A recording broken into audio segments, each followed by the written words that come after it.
आपको बताना चाहूँगा कि यहाँ से राजा रविंद्र प्रताप सिंह जी को सर्वप्रथम गैर कांग्रेसी सांसद के रूप में यहाँ की जनता ने ही चुना था और वो कांग्रेसियों की जो कूटनीतिक चालें थी उनसे क्षुब्ध होकर ही किया था।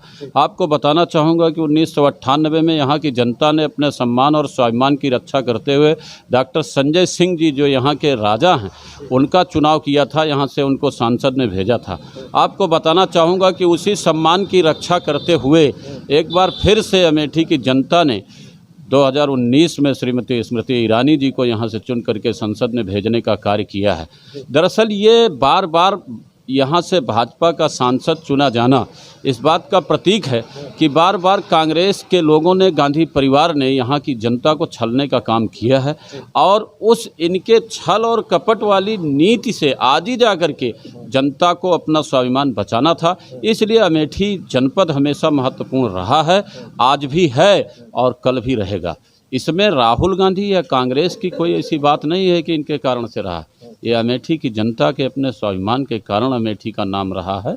इन लोगों ने तो अमेठी का नाम करके अमेठी की जनता को केवल छलने का काम किया है और उसी का परिणाम है कि बहुत ज़्यादा मद में चूर हुए राहुल गांधी के मद को स्मृति ईरानी जैसी एक महिला ने हराया है।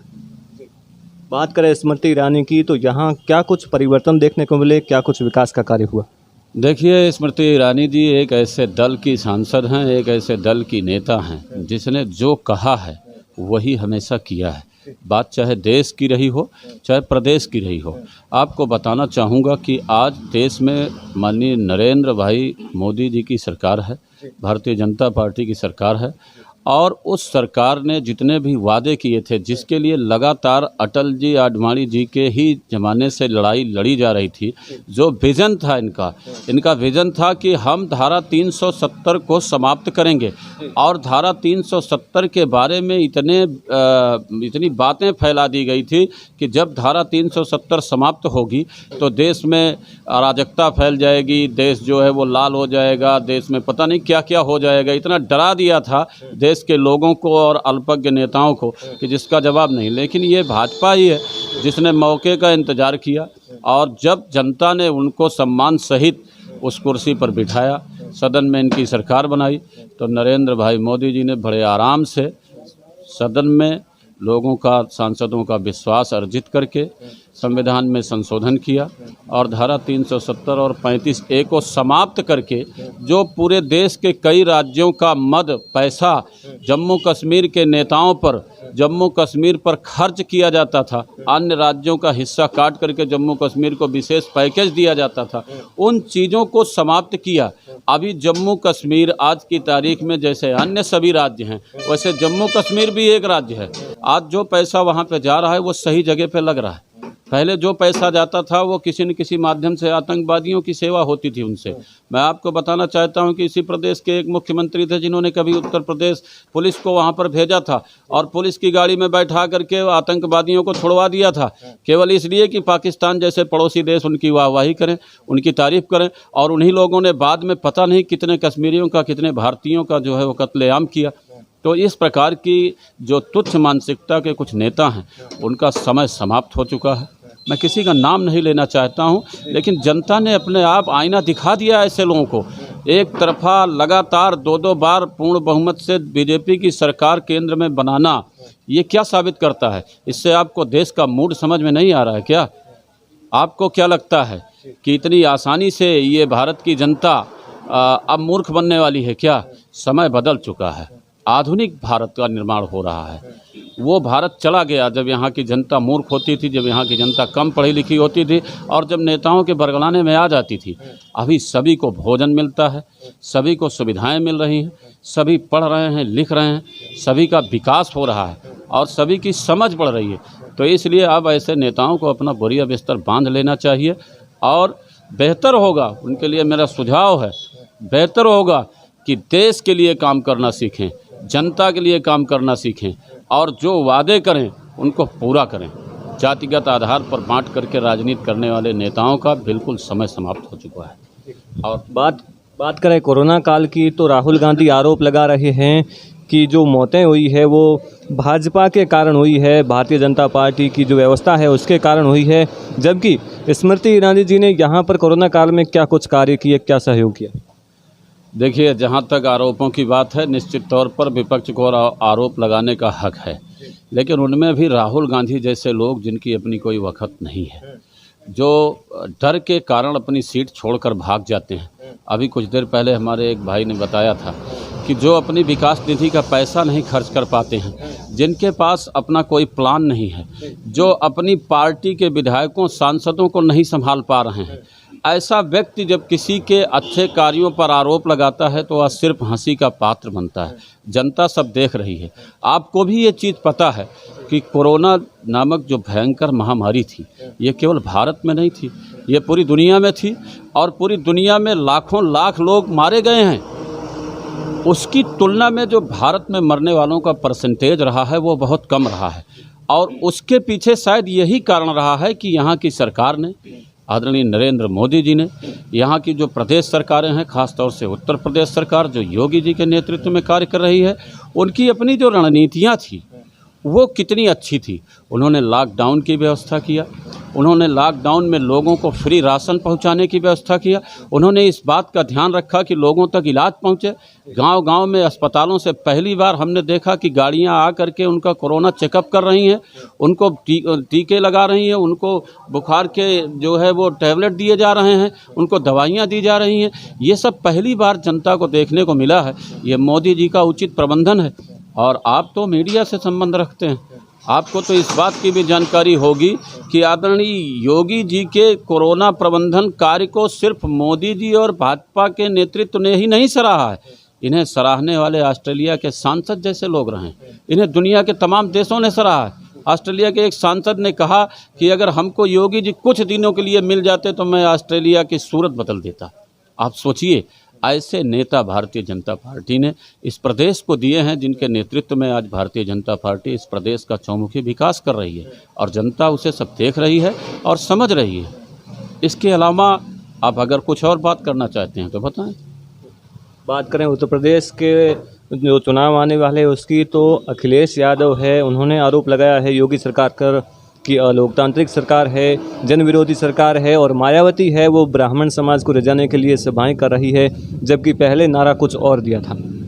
देखिए, जहाँ तक अपने प्रदेश का सवाल है, मैं आपको बताना चाहता हूँ कि हम सभी ने अपने प्रदेश में मायावती की भी सरकार देखी है और अखिलेश की भी सरकार देखी है। मायावती ने सिर्फ जातिवाद बढ़ाया है और उसको पुष्पित पल्लवित करने में अखिलेश यादव और मुलायम सिंह का कम बड़ा हाथ नहीं है। मुझे लगता है कि शायद ये बीजारोपण मुलायम सिंह का ही किया हुआ है। आज देश में हमारे प्रदेश में जो सबसे ज़्यादा जातिवाद देखने को मिलता है वो मायावती और मुलायम की ही देन है। ये पूरे देश की जनता जानती है। मैं आपसे पूछना चाहता हूं कि कोई सरकारी चीज़, कोई सुविधा अगर किसी को देनी है तो संपूर्ण जनता के लिए दी जानी चाहिए, या अखिलेश के द्वारा ये कहा जाना चाहिए कि यह सुविधा तो सिर्फ मुसलमान बहनों के लिए है? ये कौन सी बात है? और ये इस प्रकार की बात अगर कोई मुख्यमंत्री करता है तो क्या वह मुख्यमंत्री के पद पर आसीन होने के काबिल है? क्या उसे जनता कभी मुख्यमंत्री के पद पर बिठाना चाहेगी? मायावती जी होती हैं, उनका भी वही भाई भतीजा बात चलता है। वो भी अपने भतीजे को जो है वो अपनी विरासत देना चाहती हैं और उसको तैयार कर रही हैं। आज तक उनकी पार्टी का कोई अध्यक्ष ब्राह्मण नहीं हुआ। मैं आपसे पूछना चाहता हूं कि आपने कहा कि ब्राह्मण सम्मेलन हो रहे हैं, चुनाव नज़दीक है, तमाम तरह के राजनीतिक हथकंडे अपनाए जा रहे हैं। मैं ब्राह्मण सम्मेलन पर बात करता हूं। मैं आपसे पूछ रहा हूं कि मायावती को बताना चाहिए कि पूरे प्रदेश के 75 जिलों में कितने प्रदेश के अध्यक्ष ब्राह्मण हैं। मायावती इस बात का जवाब दे दें अगर उनसे ब्राह्मण प्रेम है तो। अखिलेश जी इस बात का जवाब दे दें कि उनके पास कितने अध्यक्ष हैं, और अखिलेश जी इस बात का जवाब दे दें कि उन्होंने मुख्यमंत्री के पद पर किसी ब्राह्मण के लिए क्यों नहीं प्रस्ताव कर देते अगर इतना ब्राह्मण प्रेम जगा हुआ है तो। और जानते हैं, चोर की दाढ़ी में तिनका होता है, अपने निशान हमेशा चोर छोड़ जाता है। अभी एक छोटी सी घटना जो आजकल मीडिया में चर्चा में है, मैं आपको बताना चाहूँगा कि अखिलेश जी परशुराम जी भगवान के चित्र पर माल्यार्पण कर रहे हैं और पूरी की पूरी टीम, उनके साथी विधायक सांसद जो भी उनके उसमें हैं साथ में रहने वाले, सारे लोग जूता पहनकर ये काम कर रहे हैं। आप जरा बताइए, अपने आपने बता दिया जनता को कि आपको परशुराम जी से या ब्राह्मणों से कितना प्रेम है। तो ये बात जनता बेवकूफ़ नहीं है सर। आप लोग मीडिया से हैं, मीडिया ने ऑलरेडी सारी चीज़ों को दिखाना शुरू कर दिया है। आप अच्छा करोगे तो भी दिखाएगी, आप बुरा करोगे तो भी दिखाएगी। तो स्वाभाविक है कि जनता को आपकी अच्छाइयों और बुराइयों का पता चलेगा। मैं आपको बताना चाहता हूँ कि माननीय आदित्य नाथ योगी जी की जो सरकार है, जो उनका नेतृत्व है, वो अपने आप में काबिल तारीफ़ है कि जिस तरह से केंद्र सरकार से पैसा शौचालय और स्वच्छता के लिए ग्रामीण स्वच्छता अभियान के नाम पर आया हुआ है और पूरे पूरे गांव में लोगों को एकदम निष्पक्ष रूप से बांटा गया है। लोगों ने जिस तरह से शौचालय बनाए हैं, उसमें आप समझिए कि सिर्फ पुरुष ही नहीं, सिर्फ बच्चे ही नहीं, सबसे ज़्यादा असुविधा महिलाओं को होती थी। महिलाओं को आगे बढ़ाने का काम भी इस प्रदेश सरकार और केंद्र सरकार ने किया है। मैं तो आपको ये कहना चाहता हूँ कि अगर आप कहिए तो ये जय और वीरू का साथ है जिसे नरेंद्र मोदी और योगी आदित्यनाथ जी पूरा कर रहे हैं। ये कभी टूटने वाला नहीं है और ये साथ जब तक इस देश में रहेगा तब तक इस देश के लोग ऐसी सरकारों को, ऐसे नेतृत्व को मानते रहेंगे, उन्हें अपने मत प्रदान करते रहेंगे और उनकी सरकारें रहेंगी। मैं तो भूरी भूरी प्रशंसा करता हूँ इन दोनों नेताओं की और ईश्वर से ये प्रार्थना करता हूँ कि इनकी सरकार निरंतर बनी रहे, जिससे इस देश का और प्रदेश का कल्याण होता रहे। आज आप देखते हैं भूमाफियाओं के लिए मुख्तार अंसारी को ले लीजिए, नसीमुद्दीन सिद्दीकी को ले लीजिए और ये अतीक अहमद को ले लीजिए। केवल यही नहीं, ये तो बड़े बड़े भूमाफिया थे, राजनीतिक माफिया थे। विधायक बनाने का ठेका लेते थे, चंदा वसूलते थे, इनके घुर्गे थे। 100 की संख्या में, 150 की संख्या में, 50 की संख्या में इनके पास बड़े बड़े घुर्गे पाल रखे थे इन लोगों ने। आज उन सब की पहचान करके माननीय योगी जी ने उन सब के ऊपर उचित धाराओं में मुकदमा दर्ज करके, पहले से भी सैकड़ों मुकदमे दर्ज हैं, 150, 200 मुकदमे दर्ज हैं, 250 मुकदमे दर्ज हैं। ऐसे लोगों को उठा करके जेल में ठूंस दिया है और ऐसे लोग चाहे पंजाब भाग कर चले जाएं, चाहे गुजरात भाग कर चले जाएं, लेकिन ये योगी जी का माद्दा है कि उनको केस करके उनके खिलाफ संवैधानिक रूप से कोर्ट में लड़ाई लड़ करके उनको दूसरे प्रदेशों से यहाँ पर पकड़ करके ले आया गया, उनको यहाँ की जेलों में रखा गया और आज वो अपने कर्मों की सज़ा भी भोग रहे हैं। और इसका सबसे बड़ा उदाहरण आजम खान को ले लीजिए। आजम खान कभी कहता था कि मैं डीएम को अपने जूते की नोक पर रखता हूँ। आज वही आजम खान अपनी जान की भीख मांग रहा है, बीमार है, अपने कर्मों की सज़ा उसे ईश्वर भी दे रहा है और जेल से अस्पताल में। तो निश्चित तौर पर जो जैसा करेगा वो वैसा भरेगा। और आज माननीय योगी आदित्यनाथ जी, माननीय नरेंद्र मोदी जी, दोनों का जो साथ है, दोनों का जो काम है, ये खुलेआम बोलते हैं, खुलेआम कार्य करते हैं, क्योंकि ये जनता की भलाई के लिए कार्य करते हैं, पूरी ईमानदारी से कार्य करते हैं और निष्ठा से कार्य करते हैं। इसलिए ये डरते नहीं, बोलने में, काम करने में किसी भी तरह से।